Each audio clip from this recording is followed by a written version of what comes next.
And so I reached out, I shook his hand, and all I could think of to say was, hey man, thank you so much for the music. Kid A has changed my life. And he looked up at me and he said, mine too, man. You're listening to OK Podcast, a podcast by Sean Perrin about Radiohead. About Radiohead. About Radiohead. About Radiohead. About Radiohead. About Radiohead. About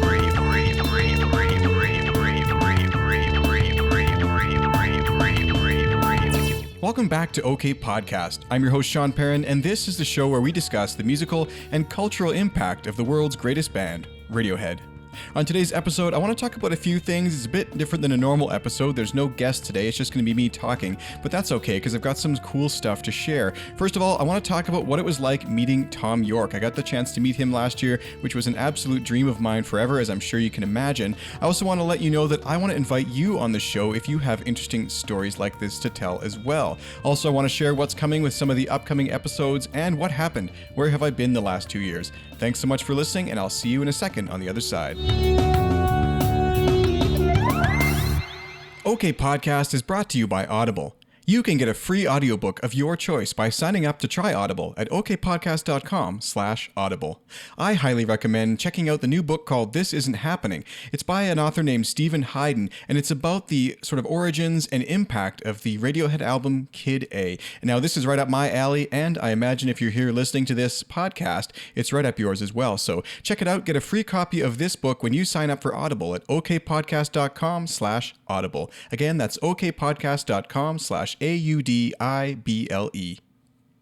All right, so let's get into it here. I've got some explaining to do as far as what happened with the podcast and how you can help me make new content and what's coming. But you know what? I want to start with the story about me meeting Thom Yorke because I imagine that that's really why you're here today, and I don't blame you. So let's talk about kind of what led up to that, what it was like, and what he signed of mine that I actually now have hanging proudly on my studio wall here. So to go way back, this story happened over a year ago now, back in October 2019. And what's really crazy about this is the day that it happened, I was so excited that I thought that I should record this episode the next day. But amazingly, I don't know, time just got away. And then I was going to relaunch the podcast in January of last year, but we all know what happened with this crazy pandemic, which is still ongoing. And I mean, I guess that's a topic for a whole nother day. I don't want to use it as an excuse, but I just never really got around to recording this experience. And, you know, part of me kind of regrets that because, to be honest, I'm sure that I remember it a little bit differently, or I can't quite remember as clearly what he said.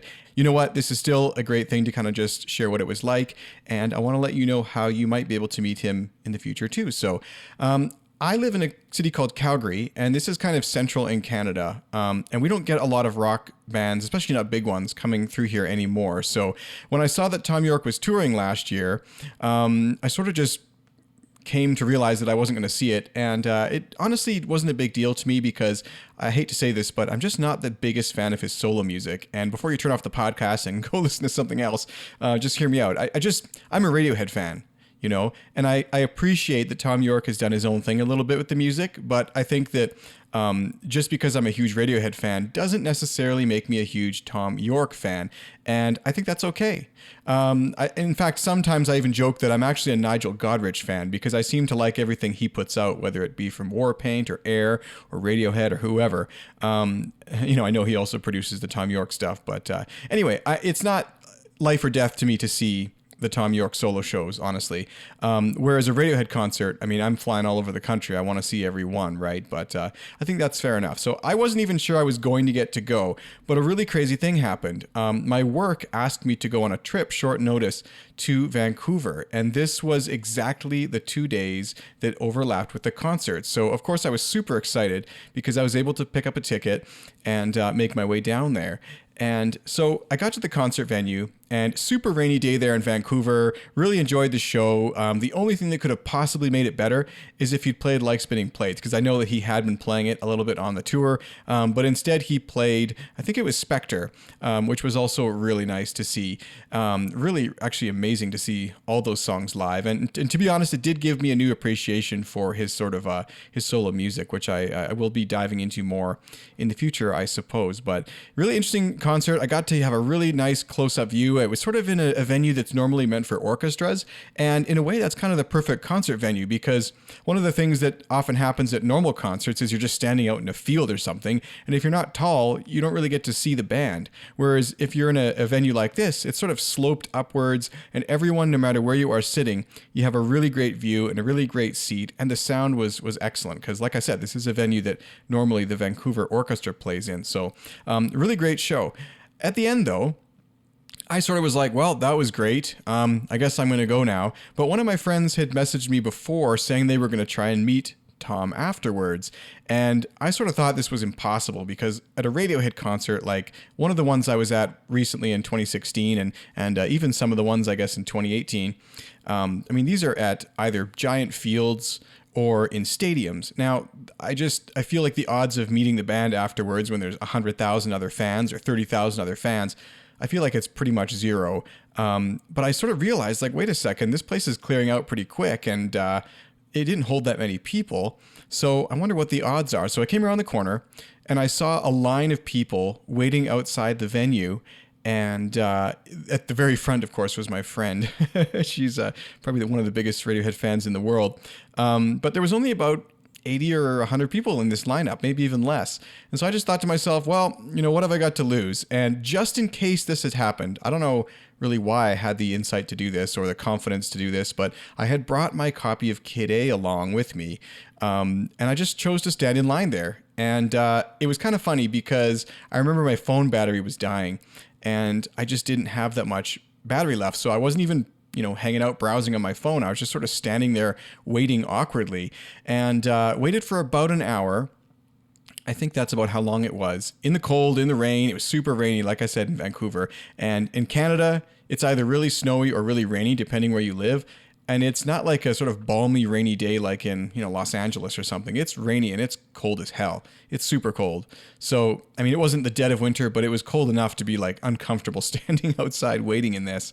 And then after a while, you started noticing some people coming out. So I was like, well, this is great. Obviously, Thom has to walk to the bus at some point. But the question was, is he actually going to stop and talk to anyone? And if he does stop, how many is he going to talk to? And is he going to talk to me? That was kind of what was going through my head. And the only thing to me at that time, I remember kind of getting a little bit anxious, because now this is going to sound kind of stupid, but like the only thing worse than not getting to meet him would be knowing that I waited and not getting to meet him. And what I mean by that is, like, if I just bailed on the concert and went back to my hotel, like, it's pretty obvious that I'm not going to get to meet him, right? But I would have been pretty heartbroken if I'd waited in line and got to see him meet a few other people and then, you know, kind of missed that once in a lifetime opportunity, right? So I was really at this point hoping, getting my hopes up, I guess, is the word that you could use. So some people started to come out. Nigel Godrich came out and signed a few people's stuff and kind of went on the bus, and so did the guy who was doing the opening act. I can't remember his name right now. And we all just waited and waited and waited. And then eventually the security guards kind of went up the line, made sure no one had their cameras out, because I guess he really doesn't want photos. And if you do take photos, they're going to just like axe the whole meet and greet or something. And they sort of just vetted everybody, made sure that they had, you know, their composure, I guess, and weren't going to be crazy or whatever. And then lo and behold, he just sort of walked out. And I guess I'm not sure what I was expecting, because what would you expect from a person who's walking out of a building? I mean, there's no giant fanfare. I mean, he sort of just came out and he started very slowly making his way up the line of people. And I guess this is what really shocked me is, first of all, I was kind of worried, because I'm like, oh man, he's spending a lot of time with everyone and signing everything. I wonder if he only signs like the first 10 people's stuff, or if he does 20 or 30. I mean, there was about 120 people in line at this point, and I was about, I'd say 75% of the way up the line, just past the bus actually. So I also started thinking, well, man, is he going to just walk up to the bus and then get on?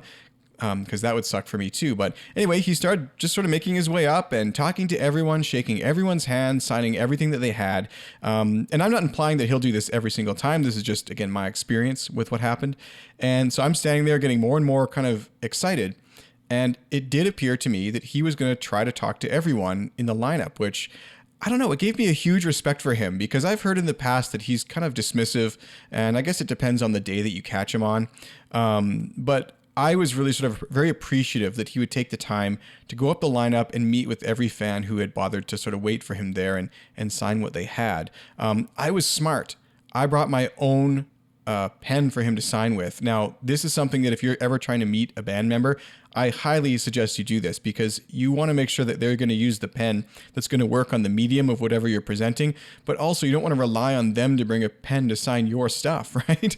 Now, they might have a pen that they're kind of going up the line with, but, what if that pen is red and your t-shirt is also red or whatever, right? So have the pen that you want them to use and give it to them. People before and after me in line both had to borrow my pen, and were very thankful for me that I had one. So anyway, so he's coming up the line, and I don't know why, but I had this sort of sensation wash over me, that kind of a dread. And it was weird, because people have told me before, like, never meet your idols. And my experience is there's actually some truth to this.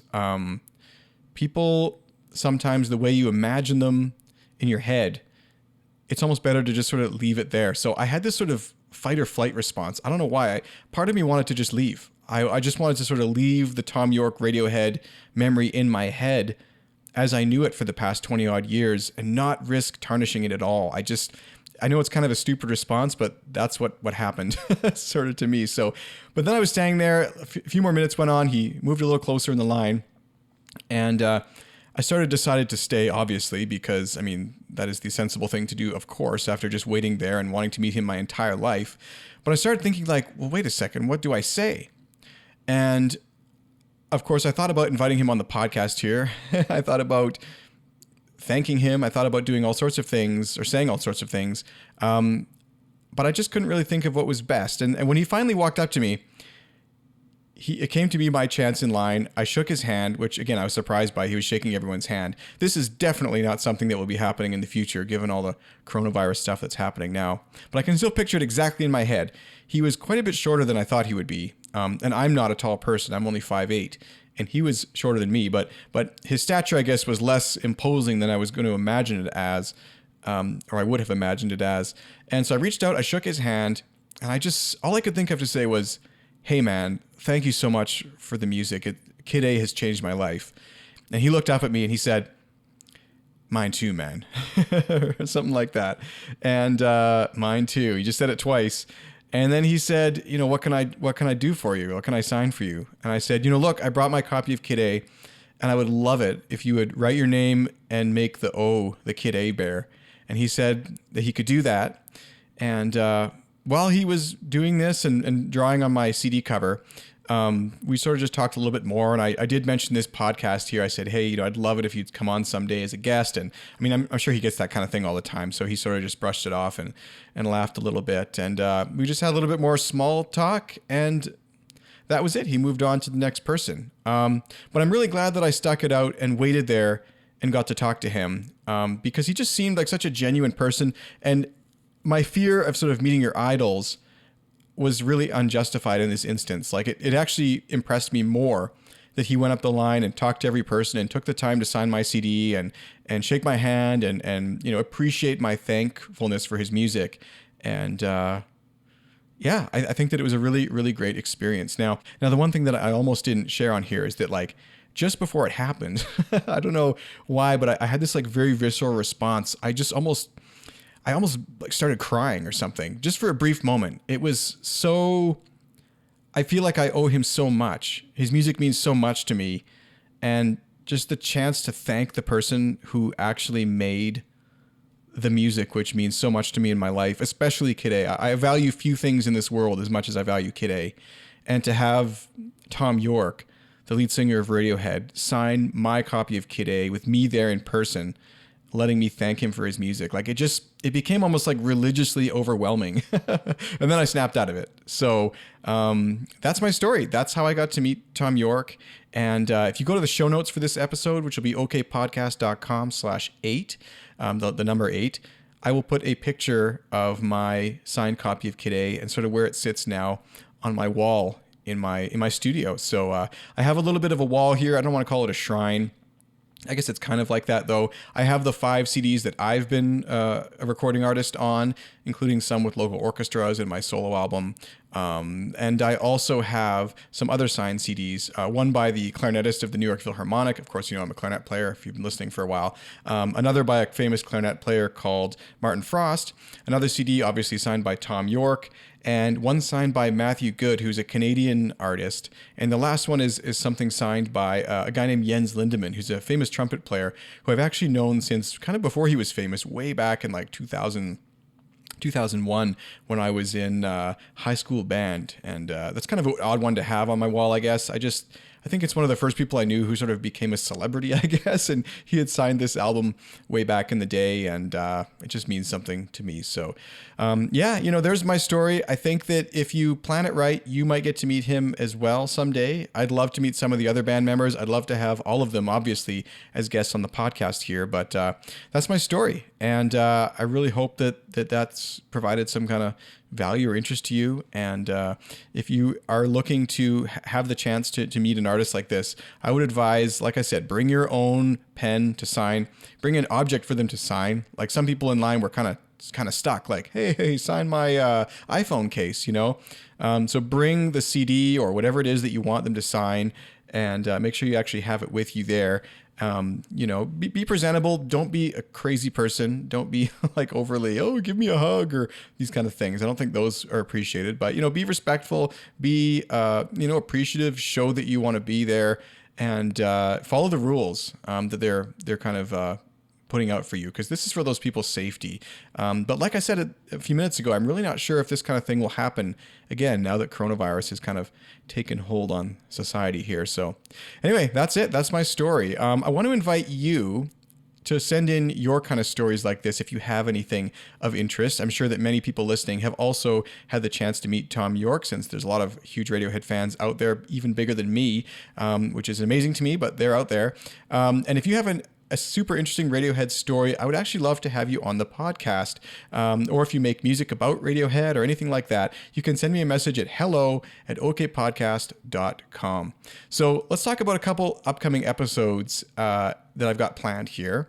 After this one today, of course, I have an interview with Alan Cross, who is a very famous music critic in Canada here.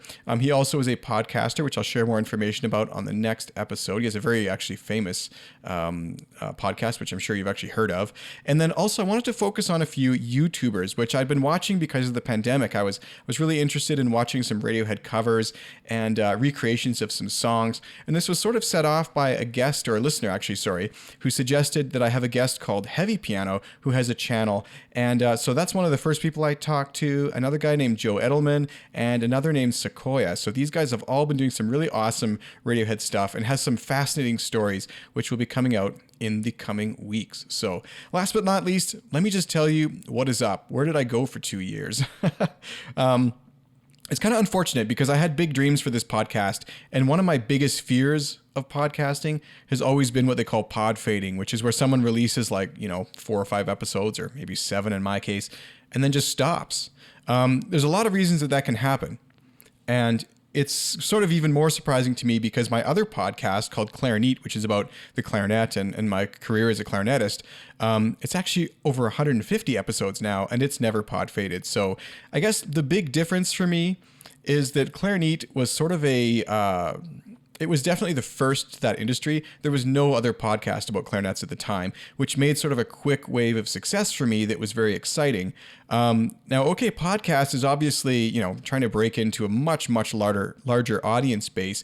And there's also several other Radiohead podcasts, including one that was released at the same time as OK Podcast, which actually had the name that I was considering using, but chose not to in the end, which was kind of weird as well. So I felt, first of all, like there was already some content out there, and I wasn't really sure that I was adding anything more value to it. But the real truth is I actually just kind of ran out of ideas and time. OK Podcast launched 3 weeks before our daughter was born, and she's now, 2.5 years old. And obviously that took up much more time than I was considering at the beginning. And, I work full time and have another podcast. I'm not just making a bunch of excuses, but honestly, life got in the way. But the real big problem is that it wasn't as easy to connect with guests as I was hoping.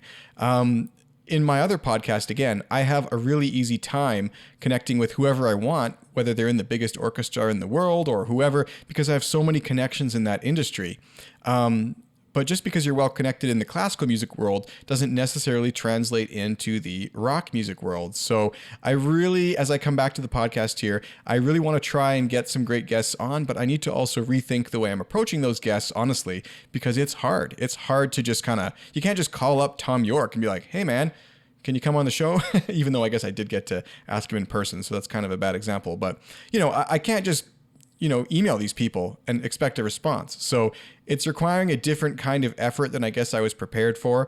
And keeping up a weekly show with those kind of challenges in mind was really almost impossible. So, however, I do have 5 episodes pre-recorded, which will be coming out over the next few weeks. Like I just said, starting with Alan Cross, which will be 2 weeks from today. And I really do hope that you stick around and help this podcast sort of get a little further. And if you have any guest suggestion ideas, I'd love to hear those too. hello@okpodcast.com is the email. And like I just said, if you have an interesting Radiohead story to tell, which honestly, if you're a fan, you definitely do, because everyone has a discovery story or what songs mean the most to them. I'd love to sort of chat with you here on the show. So also, if you would like access to an ad-free version of the podcast, I have started a Patreon page at patreon.com. You can search OK Podcast on there. I'd really appreciate your support. And again, the podcast is brought to you today by Audible. You can get a free audiobook of your choice by signing up to try Audible at okpodcast.com/audible.